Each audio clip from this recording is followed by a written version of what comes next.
ഇപ്പോൾ ദൈവത്തെ കൂടാതെ തന്നെ കാര്യങ്ങൾ നടക്കുമെന്ന് കോവിഡ് നമ്മളെ പഠിപ്പിച്ചു അല്ലേ? ക്ലിയർ അല്ലേ? കോവിഡ് കാലത്ത് എന്തുമാത്രം പരീക്ഷ ആൾക്കാർ എഴുതി. എല്ലാ പരീക്ഷയും കോവിഡ് ഉണ്ടായിരുന്നതിന് മുമ്പുള്ള സമയത്തൊക്കെ ഗവൺമെൻറ് ഗ്രേസ് മാർക്ക് വരെ കൊടുത്തു. 30 മാർക്ക് 40 മാർക്ക് വെറുതെ വാരിക്കോരിയിട്ട് കൊടുത്തു അല്ലേ? അപ്പം ഇതിൻ്റെ അർത്ഥം എന്താണ്?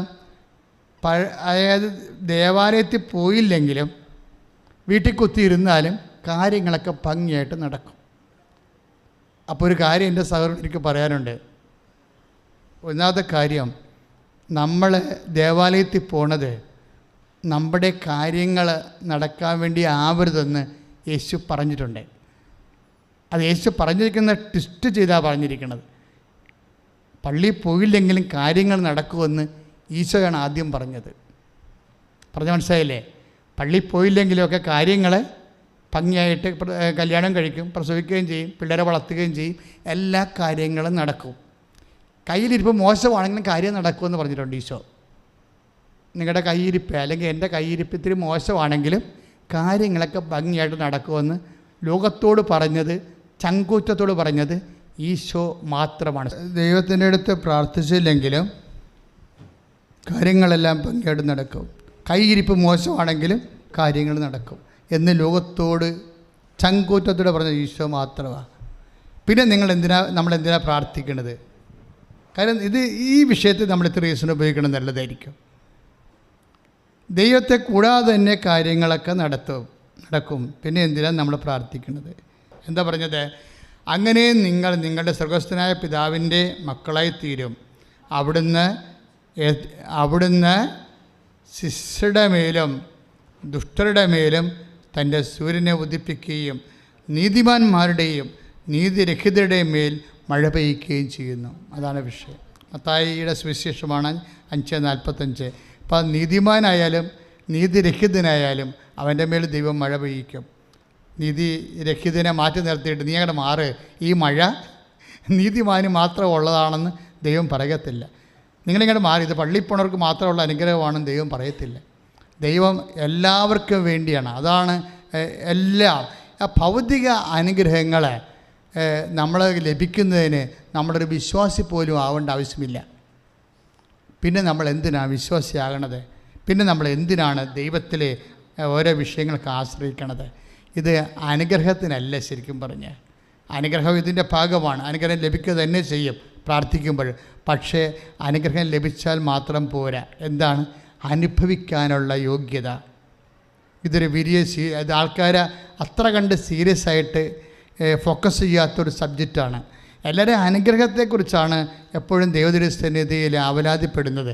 പക്ഷെ നമുക്ക് വേണ്ടത് അനുഗ്രഹം മാത്രമല്ല, പിന്നെ അനുഭവിക്കാനുള്ള യോഗ്യത. ഇപ്പോൾ മക്കളെ ഒന്ന് ശ്രദ്ധിച്ച മക്കളെ,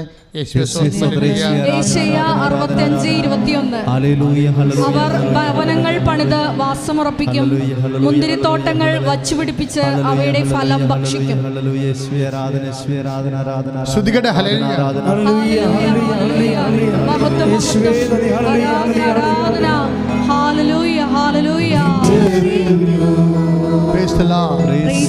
അതായത് ഈ പ്രാർത്ഥനയുടെ ഫോക്കസ് പോയിന്റ് വരേണ്ടത് അനുഗ്രഹത്തിനേക്കാളുപരി അനുഭവിക്കാനുള്ള യോഗ്യതയിലാണ്. പിടിയോ? അതെപ്പോഴും നമ്മൾ ശ്രദ്ധിക്കണം. അതായത് നമ്മൾ ദൈവത്തിനെ ആശ്രയിക്കുന്നതിൻ്റെ കാരണം, കർത്താവേ നീ തന്ന അനുഗ്രഹങ്ങൾ അനുഭവിക്കാനുള്ള യോഗ്യത ഉണ്ടാകണമേ. It's A point. ഒന്ന് നെഞ്ചത്തെ കൈവച്ച് പറഞ്ഞ് പ്രാർത്ഥിച്ച്, കർത്താവേ നീ തന്നതും തരാൻ പോകുന്നതുമായ അനുഗ്രഹങ്ങളിലെ അനുഭവിക്കാനുള്ള യോഗ്യത എനിക്കും എൻ്റെ കുടുംബത്തിനും നൽകണമേ. കർത്താവേ നീ തന്നതും തരാൻ പോകുന്നതുമായ അനുഗ്രഹങ്ങളിലെ അനുഭവിക്കാനുള്ള യോഗ്യത എനിക്കും എൻ്റെ കുടുംബത്തിനും നൽകണമേ. ഇതിപ്പോൾ മക്കളുണ്ടാകുന്ന കാര്യം തന്നെ എടുത്തു. മക്കളുണ്ടാകുന്ന കാര്യം, നിങ്ങൾ മക്കൾ വേണമെന്ന് പറഞ്ഞ് പ്രാർത്ഥിച്ചോ. ഇതിപ്പോൾ ഇന്നത്തെ സാക്ഷ്യം എന്താ? അവർക്ക് 5 വർഷമായിട്ട് മക്കളില്ല. 5 വർഷമായിട്ട്. അപ്പോൾ അവർ മക്കളുണ്ടാകത്തില്ലെന്ന് ഡോക്ടർ പറഞ്ഞ്. അപ്പോഴവരിവിടെ വന്ന് ഉടമ്പടി, അങ്ങനെ ഒന്ന് പറഞ്ഞാൽ പിന്നെ എന്താ മാർഗം? പിന്നെ ഉടമ്പടിയല്ലേ ഉള്ളൂ, ലോകത്ത് ഉടമ്പടിയേ ഉള്ളൂ. അതുകൊണ്ടാണ് എല്ലാ മനുഷ്യരും റഷ്യയിൽ നിന്നും പോളണ്ടിലൊക്കെ വന്ന് ഉടമ്പടി ചെയ്തിട്ടുണ്ട് ആൾക്കാർ, അവിടുത്തെ നാട്ടുകാർ. ഇപ്പം എന്താ പ്രശ്നം വെച്ചാൽ അറിയാവുന്നവർക്കറിയാം ഇതൊരു ലാസ്റ്റ് നമ്മുടെ ഒരു ഓപ്ഷനാണ്, ഇതൊരു ഫുൾ ഓപ്ഷനാണ്, അതേസമയം തന്നെ ലാസ്റ്റ് ഓപ്ഷനാണ്. ഇതിൻ്റെ അപ്പുറത്തിന് ഓപ്ഷനില്ല. ലോകത്ത് അതാത് കാലങ്ങളിലൊക്കെ ദൈവം ഓരോ പ്രാർത്ഥന കൊടുക്കുകയും, ഇപ്പോൾ 12-ാം നൂറ്റാണ്ടിലാണ് കുരിശിൻ്റെ വഴി കൊടുത്തത് അല്ലേ, കുരിശിൻ്റെ വഴി കിട്ടിയത്. അപ്പം അതിൻ്റെ അകത്തുള്ള ആ കുരിശിൻ്റെ വഴിയുടെ ആക്കാമ്പം എന്താണ്? പശ്ചാത്താപമാണ്. കർത്താവിൻ്റെ കുരിശിൻ്റെ കൂടെ നമ്മൾ യാത്ര ചെയ്യുമ്പോൾ, അതിനനുസ്മരിച്ചുകൊണ്ട് യാത്ര ചെയ്യുമ്പോൾ നമ്മുടെ പാപത്തിന് പ്രായശ്ചിത്തമായിട്ട് നമ്മൾ ചെയ്യുന്ന ദോഷപ്രതി ശ്രീവാപ്പാതയാണ് കുരിശിൻ്റെ വഴി അല്ലേ. പിന്നെ നമുക്ക് വന്നത് 13-ാം നൂറ്റാണ്ടിലാണ്. 13-ാം നൂറ്റാണ്ടിലാണ് ഈ ആരാധന തുടങ്ങിയത് അല്ലേ. ആരാധന തുടങ്ങിയതിൻ്റെ എന്താണ്? ലംബാർഡ്സ്, വിസിഗോട്ട്സ്, മൂർസ്, അങ്ങനെയുള്ള കൊലപാതക വർഗങ്ങൾ, ഭീകരപ്രവർത്തകന്മാർ, അത് എന്നും ഉണ്ടാവും, ഇന്നും ഉണ്ടല്ലോ, ഈ കാലങ്ങളിലും ഉണ്ട്. ഇപ്പോൾ അവിടെ സിലോണിലൊക്കെ ബോംബ് വെച്ചിട്ട് ആ രാജ്യം തന്നെ ഇപ്പോൾ അസ്ഥിരപ്പെട്ടു പോയി. അപ്പം അത് ആ കാലങ്ങളിലും ഉണ്ടായിരുന്നു. ലംബാർഡ്സും വിസിഗോട്ട്സും ഒക്കെ റോമൻ നാഗരികതയെ പൊടുന്നതിനെ മിന്നലാക്രമണം നടത്തി അച്ഛന്മാരെയും അതുപോലെ തന്നെ കോൺവെൻ്റിലൊക്കെ ചെന്ന് കൊള്ളടിച്ച് അച്ഛന്മാരെ സിസ്റ്റേഴ്സിനെ കൊല്ലും, നാട്ടുകാരെ കൊല്ലുന്നൊരു കാലം ഉണ്ടായിരുന്നു 13-ാം നൂറ്റാണ്ട്. ബ്ലാക്ക് ഏജ്, ഡാർക്ക് ഏജ് എന്നൊക്കെ പറയുന്ന കാലം. ആ കാലങ്ങളിൽ ലംബാർഡ്സും ആക്രമിക്കുന്ന സമയത്ത് ക്ലാരപ്പുണ്യാളത്തി ആൾത്തറയിൽ നിന്ന് കുസ്തോതി സക്രാരിയിൽ നിന്ന് കണ്ണീരോടെ വിറച്ചു തുള്ളി വന്ന് കുർബാനയെ പിടിച്ചുകൊണ്ടിങ്ങനെ നിൽക്കുന്നത് ഈ ഭീകരന്മാർ വരുമ്പോൾ. അപ്പോൾ അവർക്ക് 100,000 പട്ടാളക്കാർ നിൽക്കണ പോലെ തോന്നിയിട്ട് അവർ പേടിച്ചവിടുന്ന് പോകുന്നിടത്ത് വെച്ചാണ് ആരാധന തുടങ്ങണത്. അന്ന് വരെ ആരാധന സഭയിലില്ല. അതൊരു ചരിത്രമാണ്. 13-ാം നൂറ്റാണ്ടിൻ്റെ അവസാനത്തെ ഗ്രിഗറി മാർപ്പാപ്പ ആരാധന യൂറോപ്പ് മുഴുവൻ ഇങ്ങനെ ഈശോ ആരാധിക്കപ്പെടേണ്ട ആളാണെന്നും ആരാധന ഒരു മനുഷ്യനെ പ്രൊട്ടക്റ്റ് ചെയ്യും, ഒരു വംശത്തെ പ്രൊട്ടക്റ്റ് ചെയ്യും എന്ന് ലോകത്തിന് മനസ്സിലാക്കി കൊടുത്തൊരു കാലമാണത്. അപ്പോൾ അങ്ങനെ ഒരു കാലഘട്ടത്തിൽ ആരാധന നടക്കുമ്പോൾ ഈ ആരാധനയ്ക്കൊരു പാട്ട് വേണം എന്ന് ഗ്രിഗറി മാർപ്പാപ്പ പറയണത്. ഈ ആരാധനയുടെ ഒരു അപ്പോസ്റ്റലുണ്ടായിരുന്നു, തോമസ് അക്വിനാസ്, വിശുദ്ധ തോമസ് അക്വിനാസ്. വിശുദ്ധ തോമസ് അക്വിനാസ് അന്ന് ഫാദറാണ്. പറഞ്ഞ് പൊപ്പ് പറഞ്ഞ് ഒരു പാട്ട് ഇതാൻ പറഞ്ഞ്, നിങ്ങളല്ലേ ദിവ്യകാരുണ്യത്തിൻ്റെ പ്രസിദ്ധനായ ഭക്തൻ. അപ്പോൾ അദ്ദേഹം പ്രാർത്ഥിച്ചുകൊണ്ട് എഴുതിയ പാട്ടാണ് ഇത് മോക്ഷകവാടം തുറക്കും ഋഷാകരാമോസ്തിയെ, ശത്രുവിൻ്റെ അണികൾ തകർക്കാൻ ശക്തിയും കൃപയും നൽകണമേ. അതായത് അന്ന് അതാണ് സംഭവിച്ചത്. നമുക്കൊരു ശത്രു ഉണ്ട്, എവിടെയും ആയിക്കൊള്ളട്ടെ, ചിലപ്പോൾ ഓഫീസിലാകാം, ചിലപ്പോൾ നിൻ്റെ പ്രൊമോഷൻ ബ്ലോക്ക് ചെയ്യാൻ വേണ്ടി ബോധപൂർവ്വം ശ്രമിക്കുന്ന ആളാകാം. അതിന് പരിഹാരം ആരാധനയാണ്. കാര്യം സഭ കടന്നു വന്ന വഴികളുണ്ട്. സഭ കടന്നു വന്നത് മുഴുവനും ഇങ്ങനെ ഏതെങ്കിലും രീതിയിൽ എവിടെയെങ്കിലും ഇരുന്ന് മെത്രാനാശന്മാർ പ്രാർത്ഥിച്ച് കൂടി ബുദ്ധിപരമായിട്ട് അല്ലെങ്കിൽ അനുഭവം കൊണ്ട് അവർ തീരുമാനം എടുത്ത് വളർന്നു വന്ന സഭയല്ല ശരിക്കും. തെറ്റുകളുണ്ടാകുമ്പോൾ തിരുത്താനാണ് സിനഡുകൾ കൂടിക്കൊണ്ടിരുന്നത്. ജെറുസലേം സുനകദോസ് മുതൽ അങ്ങനെയാണ്. പക്ഷേ ദൈവം പ്രവർത്തിച്ചത് മുഴുവനും ഇതുപോലെയുള്ള ചെറിയ മനുഷ്യരിലൂടെയാണ്.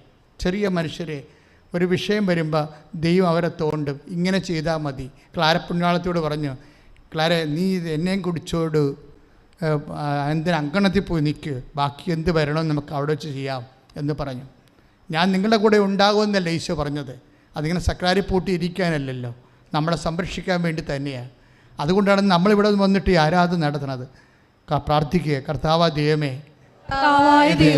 എന്റെ ജീവിതത്തിലും സാമ്പത്തിക ജീവിതത്തിലും ശാരീരിക ജീവിതത്തിലും ഒത്തിരിയേറെ ശത്രുതയില് ഞാൻ വളയപ്പെട്ടിരിക്കുന്നു.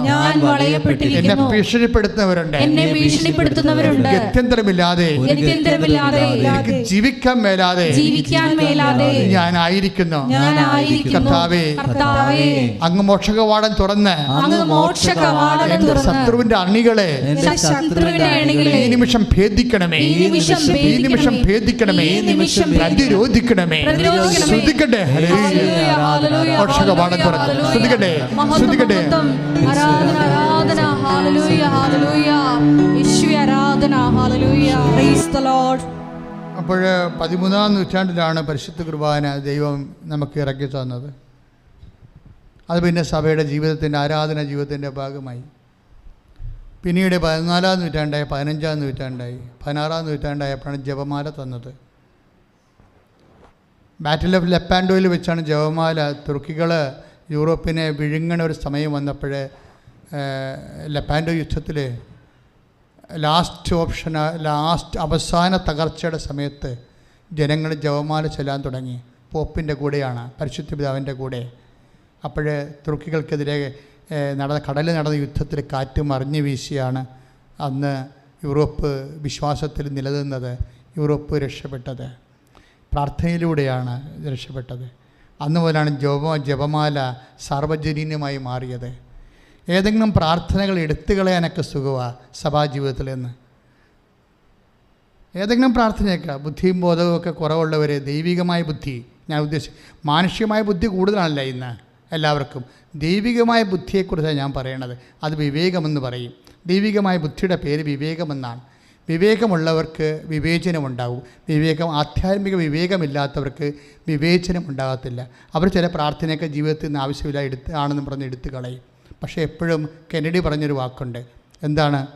നിങ്ങളൊരു വെയിൽ പൊളിക്കുമ്പോൾ, എല്ലാ വെയിലുകളും നിങ്ങൾക്ക് പൊളിക്കാം, പക്ഷേ ഒരു വെയിൽ പൊളിക്കുമ്പോൾ അതെന്തിനു വേണ്ടിയാണ് കെട്ടിയതെന്ന് ആദ്യം ഒന്ന് ചിന്തിക്കണം, നല്ലതായിരിക്കുമെന്ന്. ഇത് തന്നെ ജപമാലയെക്കുറിച്ച് എനിക്ക് പറയാനുള്ളത്. ചില ആൾക്കാർ ജപമാല ഉപേക്ഷിക്കുന്നുണ്ട്. പക്ഷേ ആ ജപമാല ഉപേക്ഷിക്കുന്ന മുമ്പ് ജപമാല എങ്ങനെ സഭയിലേക്ക് വന്ന് ചരിത്രം എന്താണ് നമ്മളോട് പറയണമെന്ന് നമ്മളൊന്ന് ധ്യാനം ചെയ്യണം. ധ്യാനം ചെയ്യുക മാത്രമല്ല, ചിലപ്പോൾ ഒരു മേയാക്കുൾപ്പ പറയേണ്ടിയും വരും, എൻ്റെ പിഴ, എൻ്റെ വലിയ പിഴയെന്ന്. കാരണം ദൈവം തന്ന പ്രാർത്ഥനയാണിത്. നിക്കക്കള്ളിയില്ലാതെ വന്നപ്പോഴേ ഈ യുദ്ധത്തിൽ നമ്മൾ സാത്താനോട്, ലോകത്തോടുള്ള സഭയുടെ ഇദ്ധത്തിൽ നമ്മൾ പരാജയപ്പെടുമെന്ന് തോന്നിയപ്പോൾ മാതാവ് ഇറങ്ങി വന്ന പ്രാർത്ഥനയാണ്.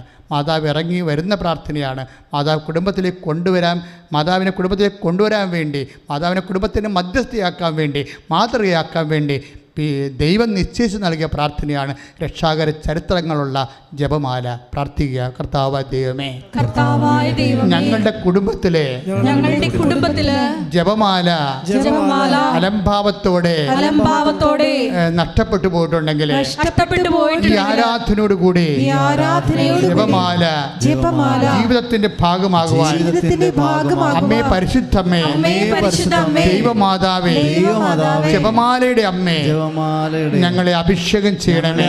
കുടുംബ പ്രാർത്ഥനകള് നഷ്ടപ്പെട്ടു പോയവരെ, വീണു പോയവരെ ഈ ആരാധനയിലൂടെ ഇപ്പോൾ പുനരുദ്ധരിക്കണമേ. ശ്രുതിക്കട്ടെ.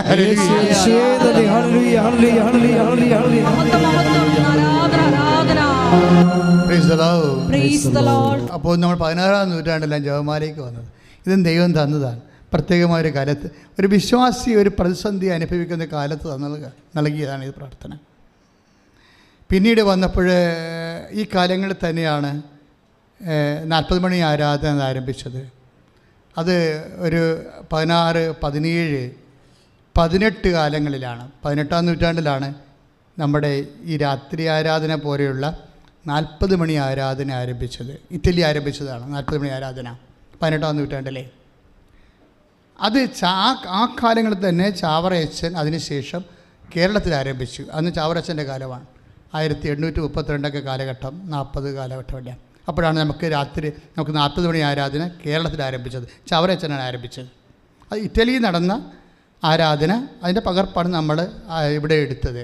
പക്ഷേ അത് വളരെ അന്നത്തെ കാലത്ത് മനുഷ്യന്മാർ ആരാധന കൂടാൻ വേണ്ടി മാത്രം അന്നാനത്ത് പോരുന്നൊരു കാലം ഉണ്ടായിരുന്നു. കാര്യം അതൊരു വലിയ വിശ്വാസ മുന്നേറ്റത്തിൻ്റെ കാലമായിരുന്നു. പക്ഷേ ആരാധന, ഈ 40 മണി ആരാധനയാണ് 18-ാം നൂറ്റാണ്ടിലെ കോൺട്രിബ്യൂഷൻ, സഭയിൽ വന്ന പ്രാർത്ഥനയെന്ന് പറയുന്നത്. അതിനുശേഷം 19ആയി, 20ആയി. ഈ കാലങ്ങളിലെല്ലാം 20 ആയപ്പോഴാണ് 1967 കരിസ്മാറ്റിക് പ്രസ്ഥാനം ഉണ്ടായത്. അതിൻ്റെ കാത്തലിക് വേർഷൻ ഉണ്ടായത് ഒരു 70-ലാണ്. 1970-ലാണ് കാത്തലിക് വേർഷൻ ഉണ്ടായത്. നമ്മളിന്ന് കാണുന്ന പോട്ട പോലുള്ള കൺവെൻഷൻസ് എല്ലാം കരിസ്മാറ്റിക് നവീകരണത്തിൻ്റെ കാത്തലിക് വേർഷൻസാണ്. ഇന്ന് ധ്യാനകേന്ദ്രങ്ങളെല്ലാം എല്ലാ ധ്യാനകേന്ദ്രങ്ങളും അതൊരു മുന്നേറ്റമാണ്. അത് 1967 മുതലുള്ള നവീകരണത്തിൻ്റെ ഭാഗമായിട്ട് വന്ന പുതിയ പ്രാർത്ഥനാ രീതിയാണ്. അത് അപ്പോസ്തലിക പാരമ്പര്യമുള്ള പ്രാർത്ഥനാ രീതിയാണ്. അപ്പോൾ ഇങ്ങനെ ഓരോ കാലഘട്ടങ്ങളിലെ വന്ന് ഇന്ന് എന്താ ഞാൻ ഇത്രയും ചരിത്രം പറയാൻ കാരണമെന്ന്, ചരിത്രം ഞാൻ ചിന്തിച്ച് പറഞ്ഞതല്ല, ആലോചിച്ച് പറഞ്ഞതല്ല, പറഞ്ഞപ്പോഴിങ്ങനെ പറഞ്ഞു പോയതാണ്. എന്താ കാര്യം വെച്ച് കഴിഞ്ഞാൽ ഇതിന് ശേഷമാണ് 2016 ഉടമ്പടി പ്രാർത്ഥന വരണത്. എന്താ കാര്യം വെച്ചാൽ ഇതൊരു പുതിയ പ്രാർത്ഥനയാണ്. ഈ പുതിയ പ്രാർത്ഥന ജപമാല ഫ്ലാഷ് ചെയ്തതിനേക്കാളും പെട്ടെന്നാണ് ഇത് ഫ്ലാഷ് ചെയ്തത്. ഇത് മലയാള ലോകത്തിലുണ്ടായ മാതാവ് തന്ന ഒരു പ്രാർത്ഥനയാണെങ്കിലും ഇത് ഇപ്പം തന്നെ ലക്ഷക്കണക്കിന് മനുഷ്യരാണ് സെറ്റ് ചെയ്ത്. കഴിഞ്ഞ ദിവസം ഇവിടെ ഒരു സാക്ഷ്യം ഉണ്ടായി, 19 കൊല്ലമായിട്ട് കുടുംബപ്രാർത്ഥന ഇല്ലായിരുന്നെന്ന്. പക്ഷേ ഉടമ്പടി എടുത്തോടുകൂടി മാതാവ് ഞങ്ങളുടെ വീട്ടിൽ തന്നത് കുടുംബപ്രാർത്ഥനയാണ് തന്നത്. കാര്യം ഞാൻ ഇസ്രയേലിലാണ്, ഞങ്ങൾ 3 സ്ഥലങ്ങളിലാണ്, പിന്നെ കുടുംബമില്ലാതെ എങ്ങനെ പ്രാർത്ഥന. പക്ഷേ ജപമാല എടുത്തോടുകൂടി എൻ്റെ ഭർത്താവ് വീഡിയോ കോൾ എന്നെ വിളിച്ചു. അപ്പം അവർ അപ്പനും മകനും ജപമാല തുടങ്ങുമ്പോഴേ കുടുംബപ്രാർത്ഥന തുടങ്ങുമ്പോൾ എന്നെ വീഡിയോ കോളിൽ വിളിക്കും. ഞങ്ങൾ 3 പേരും കൂടി വീഡിയോ കോളിൽ ജപമാല ചൊല്ലി. അപ്പോൾ ഒരു കുടുംബത്തിൽ തന്നെ ഇരുന്ന് ജപമാല ചൊല്ലേണ്ട കൺസെപ്റ്റ് പോയി. ചിലപ്പോൾ ഭാര്യ ഒരു രാജ്യത്തായിരിക്കും, ഭർത്താവ് ഒരു രാജ്യത്തായിരിക്കും, പിന്നെ മകളൊരു രാജ്യത്തായിരിക്കും. നിങ്ങൾ ഏത് രാജ്യത്തായാലും ഈ കാലങ്ങളിലെല്ലാം ഒരു കുടുംബത്തിൽ നിൽക്കണ പോലെയുള്ള അവസ്ഥയാണ് ഇന്നുള്ളത്. അപ്പം ലഭ്യമായ സംവിധാനങ്ങൾ ഉപയോഗിച്ചുകൊണ്ട് ദൈവത്തിന് വേണ്ടി ദൈവത്തിൻ്റെ അനുസ്മരിച്ചുകൊണ്ട് ജീവിക്കുന്ന കുടുംബങ്ങളായി അഭിഷേകം കിട്ടാൻ വേണ്ടി പ്രാർത്ഥിക്കാം. കർത്താവായ ദൈവമേ, ഞങ്ങൾ എവിടെയായിരുന്നാലും ഒരു കുടുംബമായിട്ട് കുടുംബ പ്രാർത്ഥനയിലൂടെ ദൈവത്തിൽ ഐക്യപ്പെട്ട് ജീവിക്കാൻ വേണ്ടി അഭിഷേകം ചെയ്യണമേ. ഞങ്ങൾ എവിടെയായിരുന്നാലും ദൈവത്തിൽ ഐക്യപ്പെട്ട് ഒരു കുടുംബമായി ദൈവത്തോട് ചേർന്ന് ജീവിക്കാനുള്ള അഭിഷേകം നൽകണമേ. അഭിഷേകം നൽകണമേ. ശ്രദ്ധിക്കട്ടെ. Hallelujah, hallelujah, hallelujah. യേശുവേ ആരാധന. ഞങ്ങളുടെ കുടുംബങ്ങള് കുടുംബ പ്രാർത്ഥന മുടങ്ങി പോയിട്ടുണ്ടെങ്കിൽ ഈശോയെ അത് പുനരാരംഭിക്കാനുള്ള വലിയ കൃപ ഞങ്ങൾക്ക് പ്രദാനം ചെയ്യണമേ. പരിശുദ്ധ പരമ ദിവ്യകാരുണ്യത്തിന് ആരാധനയും സ്തുതിയും പുകഴ്ചയും ഉണ്ടാകട്ടെ. അപ്പോൾ ഇതിൻ്റെ ഒരു റേഞ്ച്, ഉടമ്പടി പ്രാർത്ഥനയുടെ റേഞ്ച് കണ്ടില്ലേ? എല്ലാ പ്രാർത്ഥനകളും നഷ്ടപ്പെടുമ്പോഴും നഷ്ടപ്പെട്ട എല്ലാ പ്രാർത്ഥനകളെയും ഉടമ്പടി തിരിച്ചു കൊണ്ടുവരും. അല്ലേ? നിങ്ങളിപ്പോൾ ആരാധന കൂടുകയാണ്, ഓൺലൈനുള്ള ഒരു ആരാധന കൂടുകയാണ്. ഒരു ഉടമ്പടി പ്രാർത്ഥന കൂടുന്നത് ഏറ്റവും ഒരാഴ്ച കൂടുന്നത് 1,20,000 പേരാണ്. ഒരാഴ്ച ഒരു ഉടമ്പടി പ്രാർത്ഥന കൂടുന്നത് 1,20,000 പേരാണ്. ഇവരെന്താ കൂടുന്നത്? ആരാധനയാണ് കൂടുന്നത്. ഇവരെന്താ ചെയ്യണത്? കുടുംബ പ്രാർത്ഥനയോട് ചേർന്നാണ് പ്രത്യക്ഷീകരണ പ്രാർത്ഥന ചെല്ലണത്, ഉടമ്പടി പ്രാർത്ഥന ചെല്ലണത്. അതായത് ജനത്തിൻ്റെ ജീവിതം ദൈവവുമായി സെറ്റ് ചെയ്തുകൊണ്ടിരിക്കുകയാണ്. ഇതുകൊണ്ടാണ് മഹാത്ഭുതങ്ങൾ നടക്കുന്നത്. ഒരു 6,000-ഓളം സാക്ഷ്യം എ ഗ്രേഡ് സാക്ഷ്യങ്ങളാണ്. ഒരു പക്ഷേ മറ്റൊരു പ്രാർത്ഥനയ്ക്കും ഇല്ലാത്ത അത്രയും സാക്ഷ്യങ്ങളാണ് ഉടമ്പടിക്കുള്ളത്. തന്നെയല്ല, കാറ്റഗോറിക്കൽ സാക്ഷ്യങ്ങൾ ഹെവി ഡ്യൂട്ടിയാണ് ചെയ്യണത്. ഹെവി ഡ്യൂട്ടി എന്ന് പറഞ്ഞു കഴിഞ്ഞാൽ അതായത് ദൈവവും മനുഷ്യരും കൂടി അടുത്തു കഴിഞ്ഞാൽ പെട്ടെന്ന് നടക്കുന്നത്, അതായത് നിങ്ങൾ പ്രാർത്ഥിക്കും മുമ്പേ ഞാൻ ഉത്തരം വരളുമെന്നാണ്. അത് പക്ഷേ അത് നടക്കണ എപ്പോഴും ഉടമ്പടിയിലാണ്. ദൈവത്തിൻ്റെ വാഗ്ദാനമാണത്. നിങ്ങൾ പ്രാർത്ഥിക്കും മുമ്പേ, ഇവിടുത്തെ സാക്ഷ്യങ്ങളെല്ലാം കേട്ടാൽ നമുക്ക് മനസ്സിലാവും അത്. അതായത് അതായത് ഉടമ്പടി എടുക്കാൻ തീരുമാനിച്ചപ്പോൾ തന്നെ സ്ഥലത്തിന് ആൾ വന്നെന്ന് പറയും. സാക്ഷ്യമാണത്. ഉടമ്പടി എടുക്കാൻ തീരുമാനിച്ചോളൂ. ചില 10-30 കൊല്ലമായിട്ട് വിൽക്കാത്ത സ്ഥലമാണ്. അതിന് വേറെ മുന്നാധാരമില്ല, പല അവകാശികളുണ്ട്. വിൽക്കാൻ പോകുമ്പോൾ ഒരാൾക്കാർ ബ്ലോക്ക് ചെയ്യാൻ വരും. പക്ഷേ ഉടമ്പടി എടുക്കാൻ തീരുമാനിക്കുമ്പോൾ തന്നെയാണ് നിങ്ങൾക്ക് വിസ എല്ലാം ഓക്കെ ആകണതും. പെട്ടെന്നാണ് ഈ സംഭവം. അപ്പോൾ നിങ്ങൾ ഓർക്ക് എന്താ കാര്യം അങ്ങനെ സംഭവിക്കണം? ഞാൻ ഉടമ്പടി എടുത്തില്ലല്ലോ. എടുക്കാൻ തീരുമാനിച്ചാൽ മതി. കാര്യം നിങ്ങൾ എടുക്കുമെന്ന് ദൈവത്തിന് അറിയാം. അതാണ് അതിൻ്റെ ഒരു മെക്കാനിസം എന്ന് പറയുന്നത്. നിങ്ങൾ എടുക്കുമെന്നറിയാം. അങ്ങനെ എടുക്കുമെന്നും അത് വൃത്തിമേനയുമായിട്ട് ചെയ്യുമെന്നും ദൈവത്തിന് അറിയാവുന്നതുകൊണ്ട് അപ്പം തന്നെ എടുത്തതുപോലെയാണ് സംഭവം. അതുകൊണ്ടാണ് ഞാൻ പ്രാർത്ഥിക്കുമ്പോൾ തന്നെ ഇപ്പം നമ്മൾ 65-24 അതായത് വിളിക്കും മുമ്പേ ഞാൻ അവർക്ക് ഉത്തരമരുളും, പ്രാർത്ഥിച്ച് തീരും മുമ്പേ ഞാനത് കേൾക്കും. അതാണ് അത് ദൈവത്തിൻ്റെ വാഗ്ദാനത്തിലുള്ളതാണ്. നിങ്ങൾക്കറിയാം ഈ പ്രവാചകന്മാരെന്താ ചെയ്തതെന്ന് വെച്ച് കഴിഞ്ഞാൽ മോശത്തിന് കൊടുത്ത ഉടമ്പടി പാലിക്കുന്നുണ്ടോ, പാലിക്കുന്നില്ലെങ്കിൽ അവർ ശപിക്കും ദൈവത്തിൻ്റെ നാമത്തിൽ. അതിനാണ് പ്രവാചകന്മാർ. ഉടമ്പടിയിൽ ജനങ്ങളെ ഉറപ്പിച്ച് നിർത്താൻ വേണ്ടിയാണ് ദൈവം ന്യായാധിപന്മാരെയും പ്രവാചകന്മാരെയും വിട്ടത്. അത് മോശയ്ക്ക് ഉടമ്പടിയാണ്, മോശയുടെ ഉടമ്പടിയാണ്.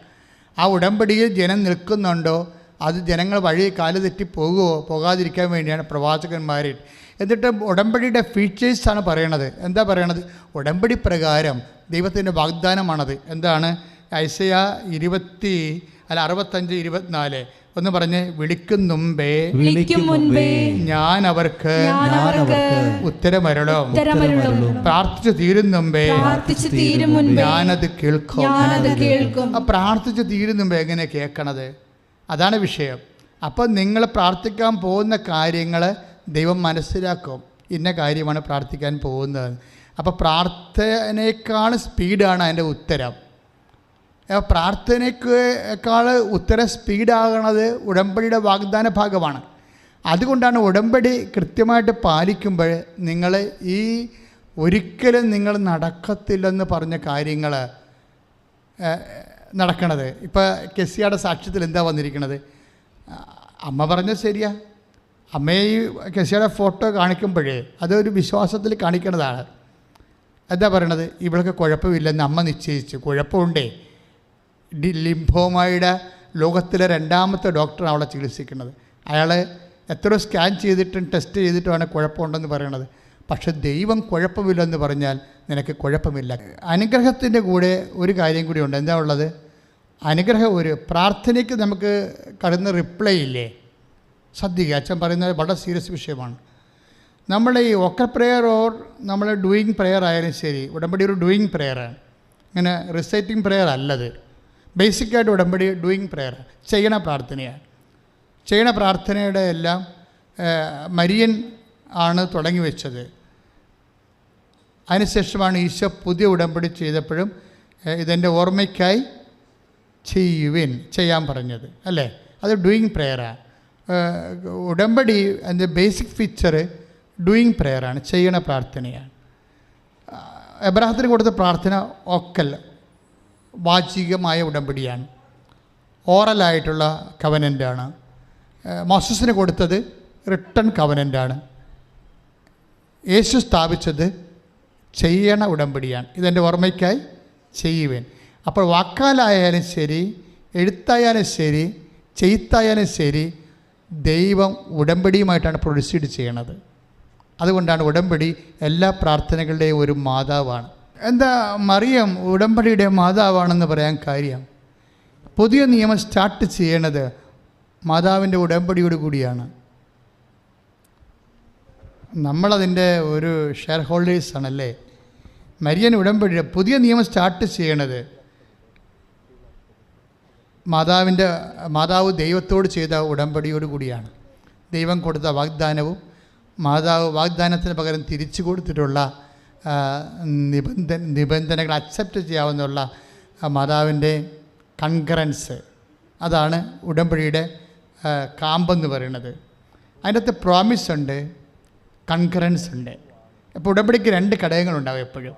നിങ്ങൾ ശ്രദ്ധിക്കണം. നിങ്ങൾ ഉടമ്പടി ചെയ്തവരും ചെയ്യാൻ പോണവരുമാണ്. ഉടമ്പടി നിങ്ങൾ ശ്രദ്ധിക്കേണ്ടത് ഉടമ്പടിയുടെ ഘടകങ്ങൾ എന്തൊക്കെയാണ്? ഒന്ന് പ്രോമിസാണ്, ദൈവത്തിൻ്റെ വാഗ്ദാനങ്ങൾ.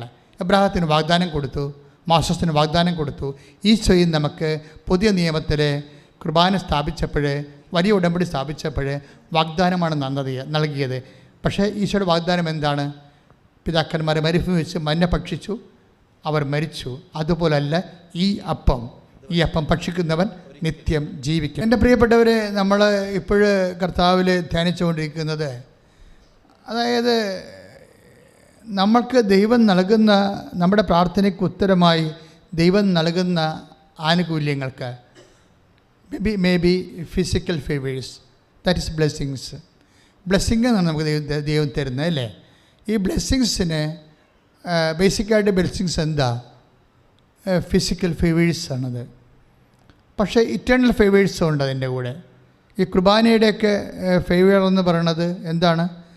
പിതാക്കന്മാർ മരുഭൂമി വെച്ച് മന്ന ഭക്ഷിച്ചു, അവർ മരിച്ചു. അതുപോലെ ഈ അപ്പം ഭക്ഷിക്കുന്ന നിത്യം ജീവിക്കും. ലോകത്തിൻ്റെ ജീവന് വേണ്ടി ഞാൻ നൽകുന്ന അപ്പം എൻ്റെ ശരീരം തന്നെയാണ്.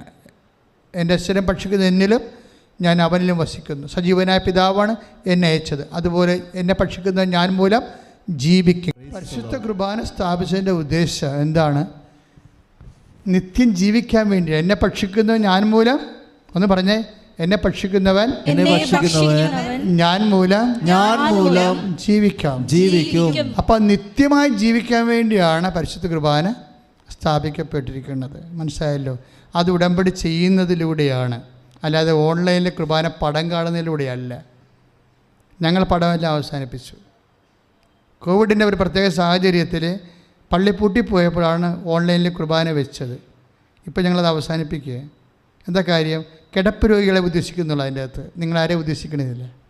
ആരോഗ്യമായിട്ട് 2 കാല് നിറച്ച് പള്ളിയിൽ പോകാൻ കഴിയുന്നവരെ, കർത്താവിൻ്റെ കുർബാന ബലിപീഠത്തിൽ എത്തിച്ചേരാൻ പറ്റുന്നവരെ ആരെയും ഓൺലൈനിൽ പ്രതീക്ഷിക്കുന്നില്ല. കിടന്നുപോയ ആൾക്കാരില്ലേ, അവർ ജീവിതകാലം മുഴുവനും കർത്താവിൻ്റെ എന്ന് പറഞ്ഞ് ജീവിച്ച ആൾക്കാരുണ്ട്. കർത്താവേ എന്നും പറഞ്ഞ് ജീവിച്ചവരുണ്ട്. ജീവിച്ചിരിക്കണമെങ്കിൽ എനിക്ക് കർത്താവിൻ്റെ അടുത്ത് പോകണം, കുർബാന അർപ്പിക്കണമെന്ന് പറഞ്ഞ് ജീവിച്ച ആൾക്കാരുണ്ട്. അവരിന്ന് കിടപ്പ് രോഗികളാണ്. ആ കർത്താവിൻ്റെ അടുത്തേക്ക് പോകാനുള്ള കാലമാകുമ്പോൾ കർത്താവിനെ കാണാൻ വേണ്ടിയാണ് TV കുർബാന വെച്ചിരിക്കുന്നത്, അല്ലാതെ ആരോഗ്യന്മാർക്കല്ല. രോഗികൾക്കാണ് TV കുർബാന കൊണ്ട് ആവശ്യം. അപ്പം നിങ്ങൾ TV കുർബാനയുടെ ഓൺലൈൻ കുർബാനയുടെ കാലം കഴിഞ്ഞു. നിങ്ങൾ കർത്താവിൻ്റെ ആലയത്തിൽ പോയി തന്നെ അവൻ്റെ ഓർമ്മയ്ക്കായി കാണുവിനെന്നാണ് ഈശോ പറഞ്ഞത്. ഇതെൻ്റെ ഓർമ്മയ്ക്കായി കാണുവിൻ എന്ന് പറഞ്ഞ ഈശോ ഇല്ല, ഇതെൻ്റെ ഓർമ്മയ്ക്കായി ചെയ്യുവിൻ. ചെയ്യണമെങ്കിൽ അഭിഷിക്തം വേണം, ദേവാലയം വേണം, ബലിപീഠം വേണം, സഭയുടെ കൂട്ടായ്മ വേണം. അപ്പോൾ എല്ലാ പരിപാടികളും ക്യാൻസൽ ചെയ്തിരിക്കുകയാണ്. എന്താണ്? ഓൺലൈനായിട്ടുള്ള കുർബാനയോട് ബന്ധപ്പെട്ട എല്ലാ വിഷയവും അവസാനിപ്പിച്ചിരിക്കുകയാണ്. എല്ലാ വിശ്വാസികളും, ഇത് കേൾക്കുന്ന എല്ലാവരും ഇനി കുർബാന ദേവാലയത്തിൽ പോയി കൂടണം, മുടങ്ങരുത്. അത് കർത്താവുമായിട്ടുള്ള ആത്മബന്ധം നമ്മൾ പുതുക്കുകയാണ്. എന്താ കാര്യം? നിത്യമായി അവൻ്റെ കൂടെ ജീവിക്കാനുള്ളവരാണ്. നമ്മളിലെ പരിശുദ്ധാത്മ പറഞ്ഞത് എന്താണ്? പുതിയ നിയമത്തിലെ ഉടമ്പടിയുടെ അമ്മയെന്ന് പറയുന്നത് പരിശുദ്ധ അമ്മയാണ്, ഉടമ്പടിയുടെ മാതാവ്. എന്താ കാര്യം? ഈശോയെപ്പോലും നമുക്ക് കിട്ടുന്നത് അമ്മ ഉടമ്പടി ചെയ്തിട്ടാണ്. You got the point. ഈ ലോകത്ത് ഒരു മനുഷ്യന് കിട്ടാവുന്ന ഏറ്റവും വലിയ ദാനം എന്താണ്? Jesus Christ. കൈയിടിച്ച് കർത്താൻ ദൈവത്തോട്